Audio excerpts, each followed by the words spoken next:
que se ha escrito sobre él y sobre su pensamiento y sus obras.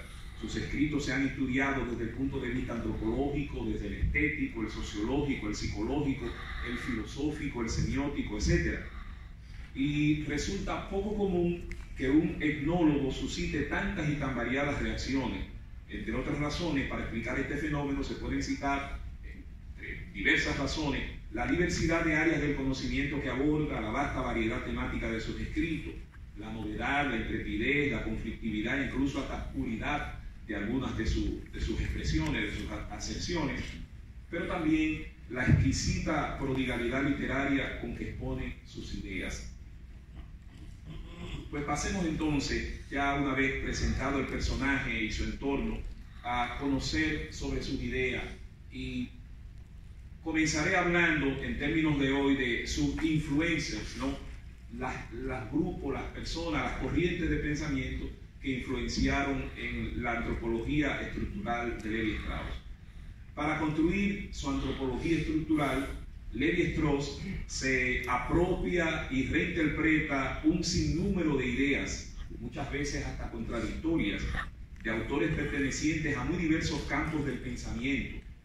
Toma las ideas, pero no simplemente las copia, sino que las reinterpreta y acomoda de modo significativo a su proyecto.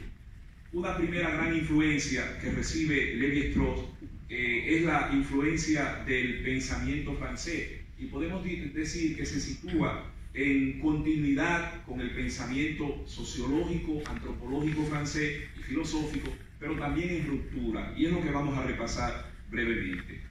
En primer lugar, la preocupación cartesiana por el método será la bandera que lo llevará a proponer su nueva antropología, de la que quiere hacer una ciencia social tan exacta como las matemáticas. Pero epistemológicamente, Lévi-Strauss recorre el camino opuesto al racionalismo de René Descartes. En lugar de tomar como punto de partida el sujeto racional, consciente, que desde la interioridad de su existencia es capaz de explicar todas las cosas, Lévi-Strauss, por el contrario, se sitúa al exterior del sujeto, sosteniendo que solo distanciándose del yo, de su propio ambiente y de su concepción de la realidad, puede uno comenzar verdaderamente a conocer tanto al mundo como a uno mismo. La introspección es incapaz de reconocer los límites de una perspectiva cultural particular. La verdadera autoconciencia, dirá, solo puede ser adquirida a través del encuentro con la alteridad en la diversidad de otras culturas. También, y siguiendo con René Descartes, metodológicamente Lévi-Strauss toma un camino inverso al cartesianismo.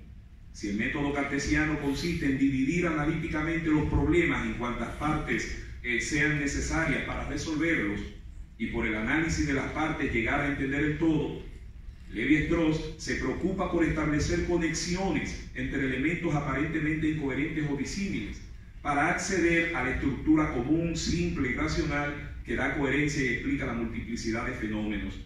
Su lógica, sostiene él mismo, se acerca más a la de los pueblos primitivos que a la cartesiana, ya que donde la lógica cartesiana divide, el pensamiento salvaje une. Otro de los grandes influencers del pensamiento de Lévi-Strauss es el amigo Jean-Jacques Rousseau, otro gran pensador francés. Lévi-Strauss asimila, reinterpreta e integra temáticas fundamentales en su antropología estructural de este autor. Entre estas destacan su obsesiva búsqueda de un modelo teórico de sociedad natural, del noble salvaje libre de la corrupción del progreso histórico, y su intento por identificar lenguaje y sociedad, humanidad y vida, naturaleza y cultura. Otro pensador que influyó mucho en la antropología estructural de nuestro autor es Émile Durkheim. De este gran sociólogo francés, Lévi-Strauss dice sentirse atraído por su trabajo en razón de su insistencia en la búsqueda de rigor científico en el campo de las ciencias humanas. Aunque se descubre una continuidad temática entre ambos pensadores, vuelve a pasar, Lévi-Strauss se separa de axiomas fundamentales de la teoría del primero. En estos momentos me limitaré a señalar tres de esos axiomas. Lévi-Strauss refuta el enfoque evolucionista del desarrollo cultural y acusa a Durkheim de confundir la investigación de los orígenes con la de la función y el punto de vista histórico con el punto de vista lógico. Lévi-Strauss también, segundo, objeta la contraposición individuo-sociedad y se muestra en desacuerdo con la idea de Durkheim de un inconsciente colectivo que se impone a los individuos. Y en tercer lugar, disiente de la oposición entre la perspectiva psicológica y la sociológica en el sistema durkheimiano. Muy a pesar de las diferencias, podemos decir que la antropología estructural de Lévi-Strauss es profundamente deudora de Émile Durkheim. Toda la antropología de Lévi-Strauss es un intento de resolver problemas insolutos de la teoría de Durkheim, como por ejemplo busca resolver la cuestión del origen histórico de los hechos sociales. Lévi-Strauss elabora para resolver esto su teoría del incesto. Al origen lógico de los hechos sociales o la controversia entre individuo y sociedad, Lévi-Strauss contesta poniendo como causa última las estructuras inconscientes. El problema del cambio social, Lévi-Strauss lo soluciona con la teoría lingüística de Ferdinand de Saussure, distinguiendo código y mensaje. El código es colectivo, sistemático y estructurado, mientras el mensaje es individual, discursivo y articulado. Finalmente, al problema de los valores, el padre de la antropología estructural responde relegando su rol a la diacronía. Otro autor francés de quien recibe influencia la antropología estructural es de Marcel Mauss.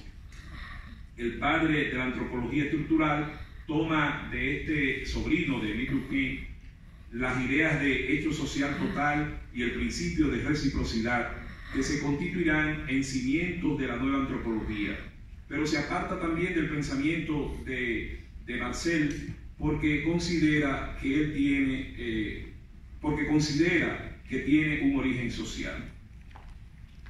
Estas son las grandes rasgos, las grandes continuidades y rupturas con el pensamiento francés de la antropología estructural de Lévi-Strauss. Después habla él de que recibió gran influencia de tres maestros.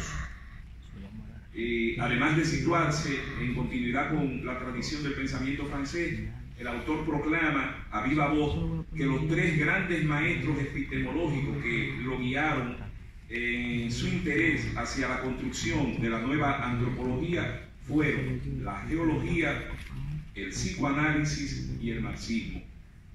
Sobre la geología dirá que se trata de una ciencia que busca superar el inmenso desorden que en un primer momento aparenta todo paisaje,